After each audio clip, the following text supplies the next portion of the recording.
Well, I gotta say, hasta la vista, baby.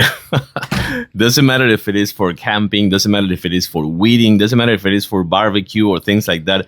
This flame torch got you covered, and it's really easy to use. Yeah, I know it looks like a, yeah, it knows like that. I know it looks like that, but this one sent it to me, so I gotta try it out, and I gotta say that for barbecue works really good. I bet that it works really good for every other things, like for weeding or for like a burning charcoal, burning wood, recycling things like that.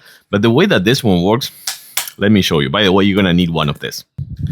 Okay, so once you have your gas canister right here, you're gonna slowly open up this, not much, but you're gonna open out, you have a trigger right here for the flame.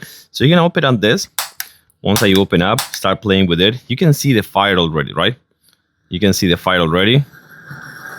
And now it's going strong. Probably you can't see it. I hope you can, but I think you can, right? Yeah, let me see if I can catch this in a darker place.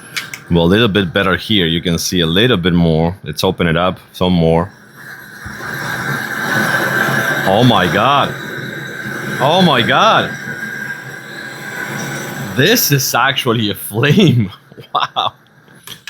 But again, doesn't matter if it is for weeding or charcoal or barbecue and things like that. This thing will work out. Oh my God. Yeah, this thing works really, really good. Doesn't matter for what it is. Well, let's close this one right here because now I'm gonna make a mess. Okay, you're good to go. Okay, but this thing, it is phenomenal. Doesn't matter for what it is. Actually, it looks really cool also, I have to say. I like it. And yeah, for everything that you will have to do outside, I totally recommend it.